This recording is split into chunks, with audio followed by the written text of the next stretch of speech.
Okay, our today's last topic is current and capital account convertibility. ठीक है, ये हमारा आज का जो लास्ट टॉपिक यही है।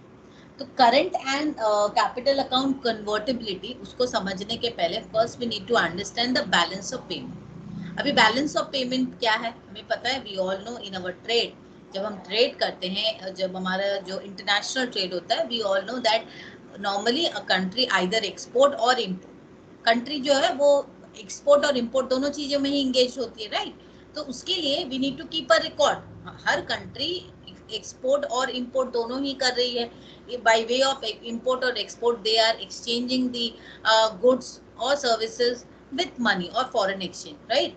Now they need to keep a track of it, क्या जा रहा है, क्या आ रहा है, क्या सामान जा रहा है, कितने पैसे आ रहे हैं, एवरीथिंग। तो बैलेंस ऑफ पेमेंट जो है उसका ही एक रिकॉर्ड है। Just like profit and loss account बनाते हैं ना हम लोग अकाउंटेंट लोग, वैसे ही बैलेंस ऑफ पेमेंट्स है, a higher profit and loss account. तो यहाँ पर क्या हो रहा है, the balance of payment account means a statement of all the transaction made between a country and outside world. मतलब ये इंपोर्ट और एक्सपोर्ट और जितने भी ट्रांजैक्शंस हैं एक कंट्री का दूसरे कंट्री के संग, उसका हिसाब रख रहे हैं। अब इंडिया में जैसे आप समझ लो, इंडिया के संग जापान का ट्रेडिंग हो रहा है, इंडिया के संग यूएस का ट्रेडिंग हो रहा है, ऑस्ट्रेलिया का हो रहा है, मैं पाकिस्तान को इग्नोर कर रही हूँ। तो वी कैन कंसिडर कोई भी आप कंट्री के संग ले लो, उनका ट्रेड हो रहा है। तो ये जो ट्रेड हो रहा है एक्सपोर्ट इम्पोर्ट, सामान आ रहा है जा रहा है, एंड अलोंग विद दैट पैसे भी आ रहे हैं जा रहे हैं। तो इस चीज का ट्रांजैक्शन को मेंटेन करने के लिए जो हमें बुक्स चाहिए, जस्ट लाइक पीएल अकाउंट, जैसे मैंने बोला, the at the central level this balance of payments account is maintained। तो balance of payment account is also statement, एक स्टेटमेंट है जहाँ पे पूरे ट्रांजैक्शंस को मेंशन किया जाता है अच्छे से। अब ये बैलेंस ऑफ पेमेंट अकाउंट में दो तरह का अकाउंट मेंटेन करते हैं। लाइक हम लोग अकाउंट्स में किए हैं ना, journal, ledger, trading account, profit and loss account, final accounts में भी करते हैं ना, ट्रेडिंग अकाउंट, पीएल अकाउंट। तो यहाँ पर भी बैलेंस ऑफ पेमेंट एक हो गया, ओवरऑल हिसाब स्टेटमेंट हो गया। अब यहाँ पर दो तरह का अकाउंट होता है, एक होता है करंट अकाउंट, एक होता है कैपिटल अकाउंट। ठीक है, is this clear? Balance of payment clear है? प्लीज अनम्यूट एंड से ओके। चलो, while the current account deals mainly with the import and export of goods and services, the capital account is made up of cross-border movement of capital by way of investments and loans. अब देखो, current account as the name itself suggests, current, it's a sort of recurring sort of thing। current है ना, वो तो regular है। तो यहाँ पर क्या हो रहा है, जो रेगुलर ट्रांजैक्शन है, इंपोर्ट हो रहा है, एक्सपोर्ट हो रहा है, तो उसकी values and what ever foreign exchange का ट्रांजैक्शन हो रहा है, उसको हम लोग करंट अकाउंट में लेना देना, रेवेन्यू, एक्सपेंडिचर, वो सब मेंशन करते हैं। अब कैपिटल अकाउंट, इसका नाम से भी आपको समझ में आ रहा है ना, कैपिटल, कैपिटल का भी यूज करते हैं हम लोग when we are using. Normally हम लोग कैपिटल वर्ड तभी यूज करेंगे when it relates to some sort of investment, long term investment. तो यहाँ पर कैपिटल अकाउंट कब होगा, जब क्रॉस बॉर्डर मूवमेंट हो रही है कैपिटल इन्वेस्टमेंट की, cross border movement of capital by way of investments and loans.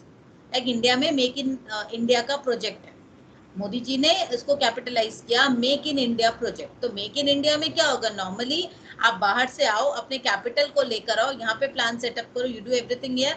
यहाँ पर आप क्या बोलते हैं, कैपिटल इन्वेस्टमेंट करो और यहाँ पर बनाओ, मेक इन इंडिया। तो इसका मतलब क्या, क्रॉस बॉर्डर जो फ्लो ऑफ फंड है that is coming into India, यही हो गया ना कॉन्सेप्ट ना।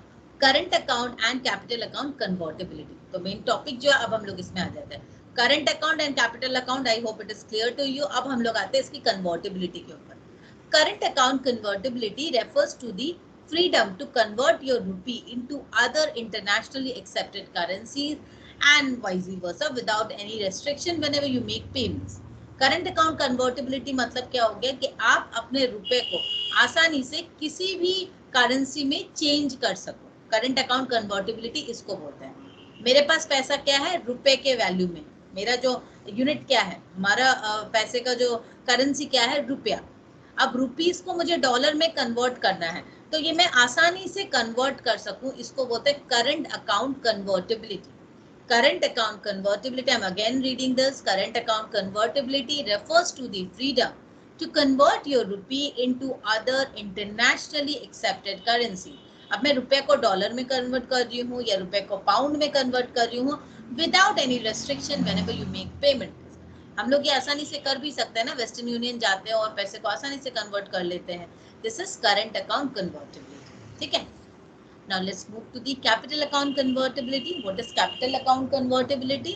It simply means the freedom to conduct investment transactions without any constraints. अब मुझे investment करना है. मैं अगर suppose मैं बाहर के किसी स्टॉक एक्सचेंज में करना चाहती हूँ, मैं जापान में, सिंगापुर में, कोई भी स्टॉक एक्सचेंज में इन्वेस्ट करना चाहती हूँ. ठीक है, इट इज पॉसिबल. तो इसके लिए वहाँ की फ्रीडम है, मेरे लिए कोई भी इशू नहीं है, क्योंकि ये सारे ग्लोबलाइजेशन का ही फायदा है. We are getting this advantages और a very smooth convertibility option just because of globalization and liberalization policies, right? Typically it would mean no restrictions on the amount of rupee you can convert into foreign currency to enable you, an Indian resident, to acquire any foreign asset. ठीक है, मुझे कोई भी foreign asset चाहिए, foreign में investment करना है, mutual fund में इन्वेस्टमेंट करना है, जमीन खरीदनी है, एनीथिंग, उसके लिए मैं अपने पैसे को कन्वर्ट कर सकता हूँ. Similarly, there should be no restrictions on your NRI cousin bringing in any amount of dollars or dirhams to acquire an asset in India. तो बाहर से जैसे कोई भी आ रहे हैं, मेरे कजन आ रहे हैं, मेरे मामा जी आ रहे हैं, नाना जी आ रहे हैं, कोई भी आ रहे हैं बाहर से पैसे लेकर, वो आसानी से कन्वर्ट करके यहाँ पे इन्वेस्टमेंट कर सकते हैं. ठीक है. India has come a long way in liberating the capital account transaction in the last 3 decades and currently has partial capital account convertibility. अभी इंडिया में ये still, because we all know India is a developing country, तो India काफी liberal हो चुका है with this capital account transactions. ठीक है, और काफी प्रोसेस भी चल रहा है, बट अभी तक पार्शियल कैपिटल अकाउंट कन्वर्टिबिलिटी हो पाई है प्रॉपरली. ठीक है. Some of the recent moves include increasing the foreign portfolio investment limits in the Indian debt market, inducing the fully accessible route. देखो ये क्या बता रहे हैं, some of the recent moves, कुछ नए तरीके लेकर आए हैं, includes increasing the foreign portfolio investments. क्या हो रहा है, foreign portfolio investment जो वो बढ़ती जा रही है, limits the Indian debt market. इसके कारण एक डिसएडवांटेज हो रहा है हमारे इंडियन डेट मार्केट में. DEBT, debt. डेट मार्केट मतलब, डेट का सीधा सा मतलब है उधारी. इंडिया में जो डेट मार्केट है, उधारी वाली मार्केट है ना, उसमें एक क्या बोलते हैं, एक लिमिटेशन आ जा रही है, कहीं ना कहीं कुछ कांस्टेंट आ जा रही है. इसके कारण इंट्रोड्यूस किया गया है फुल्ली एक्सेसिबल रूट. ये वाला क्लियर है पॉइंट. क्या हुआ यहाँ पर, आप देखो हमारे इंडिया में बहुत ज्यादा फॉरेन पोर्टफोलियो इन्वेस्टमेंट हो जाती है, तो फॉरेन में अगर पैसे निकल जाएंगे तो इंडिया में पैसे कहाँ रहेंगे. मैं अगर देख रही हूँ, आप नॉर्मल से केस सोचो ना, जितने भी हमारे कैपिटलिस्ट हैं उनके पैसे वो बाहर सिंगापुर, जापान, कहीं इधर उधर इन्वेस्ट कर दे रहे, क्योंकि वहां पे हायर रेट ऑफ इंटरेस्ट मिल रहा है रादर देन इंडिया. तो इंडिया का जो डेट मार्केट है, यहाँ पर तो कमी हो जा रही है ना पैसे, वो बाहर नहीं जाके अगर वो इंडिया में पैसे रहते हैं तो डेफिनेटली यहाँ पे ज्यादा पैसे इन्वेस्टमेंट होते हैं. इसके कारण इंट्रोड्यूस किया गया fully accessible route, FAR, through which non-residents can invest in specified government securities without any restriction, and the easing of the external commercial borrowing framework by relaxing end user restriction. अभी क्या किया, ये जो fully accessible route है, इससे जितने भी हमारे NRI लोग हैं, नॉन रेसिडेंट्स हैं, they can invest in specified government security. हमारी कंट्री के स्पेसिफाइड गवर्नमेंट सिक्योरिटीज में वो पैसे लगा सकते हैं विदाउट एनी रेस्ट्रिक्शन, कोई भी रेस्ट्रिक्शन नहीं है. और इससे एक्सटर्नल जो हमारी कमर्शियल बोरोइंग फ्रेमवर्क है वो भी रिलैक्स हुई है, काफी एंड यूजर रेस्ट्रिक्शंस जो है वो हटा दिए गए हैं. एंड यूजर मतलब जो अल्टीमेट यूजर है. Inward FDI is allowed in most sectors. मतलब इनवर्ड FDI आना, पैसे आना is allowed in most sectors. Even defence में भी कुछ FDI अलाउड है. And outbound FDI by Indian incorporated entities is allowed as a multiple of their net. मतलब आप अगर आउटबाउंड FDI कर रहे हो बाय इंडियन कॉर्पोरेट एंटिटीज, आप अगर बाहर पैसे लगा रहे हो तो आपकी जो नेटवर्थ है उसका कुछ एक परसेंटेज आप बाहर लगा सकते हैं, इस तरीके का, राइट. अब ये कन्वर्टिबिलिटी की इंपॉर्टेंस क्या है, why it is so important. Developing are usually cautious in opening up their capital account. This is because inflows and outflows of the foreign and domestic capital, which are prone to volatility, can lead to excessive appreciation or depreciation of their currency and impact the monetary and financial stability. देखो ये काफी important है, जो convertibility है इसको develop करना काफी मैंने कॉशियसली और काफी मैंने जो कैपिटल अकाउंट की जो मूवमेंट है उसको मेंटेन करना, उसको चेक करना काफी रिस्की एक चीज है, क्योंकि हमारे देश की जो करेंसी है वो हमेशा फ्लक्चुएट करे विद द फॉरेन करेंसी, क्योंकि वैल्यूएशन एक है ना।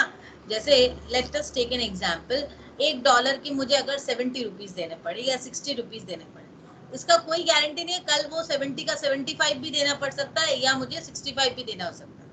तो ये जो फॉरेन एक्सचेंज का जो रेट है ये फ्लक्चुएट कर रहा है, इसके और हमारा कंट्री में जो इनफ्लो हो रहा है, पैसे का इनफ्लो हो रहा है या आउटफ्लो हो रहा है of the foreign and domestic capital, ये कंटिन्यू हो रहा है ना। और अब जब ये फॉरेन इनफ्लो या आउटफ्लो हो रहा है, इसमें भी तो वोलेटिलिटी है कि जो पैसे आ रहे हैं या जा रहे हैं, मैं आने का ही लेती हूँ, जो पैसे आने वाले हैं वो भी तो वोलेटाइल है, इसका तो कोई ठीक नहीं है कि बराबर रहेगा। तो इसके कारण हमारे चांसेस हैं कि एक्सेसिव अप्रिसिएशन या डेप्रिसिएशन हो सकते हैं हमारी करेंसी के, which can affect the monetary and financial stability, हो सकता है ना।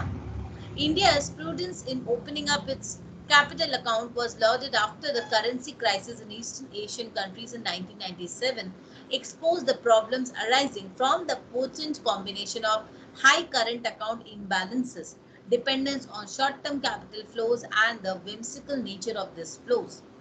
The SS Tarapore Committee's report on Fuller Capital Account Convertibility, released in 2006, argued that even countries that had apparently comfortable fiscal positions have experienced currency crisis and rapid deterioration of the exchange rate when the tide turns. यहाँ पे क्या बता रहे हैं, ये history है, ये पूरी हिस्ट्री है कि ईस्ट एशियन कंट्रीज में 1997 के टाइम में एक बहुत बड़ी करेंसी क्राइसिस आई थी। हर कंट्री जो है वो काफी मैंने उनका करंट अकाउंट का काफी इम्बैलेंस हो गया था बिकॉज ऑफ दिस क्या बोलते हैं फ्लक्चुएशंस। ये जो फॉरेन एक्सचेंज का जो रेट है ना उसमें इम्बैलेंसेस आ गया था काफी, उसके कारण पूरे आपकी करेंसी का बैलेंस ही खत्म हो गया ऐसा लग रहा है, या तो एक्सचेंज रेट बढ़ जा रहा है या घट जा रहा है, कुछ भी हो, तो उसके कारण पूरा एक फ्लक्चुएशन आ गया था। उसके बाद इंडिया ने इस चीज पे एक्शन लिया एंड दे कंटिन्यूड, राइट। तो एसएस थारपोर कमिटी है, उन्होंने बताया एंड ऑल दोस थिंग। अच्छा, इससे आगे आप लोग के सिलेबस में नहीं है, so I am not continuing with this any more.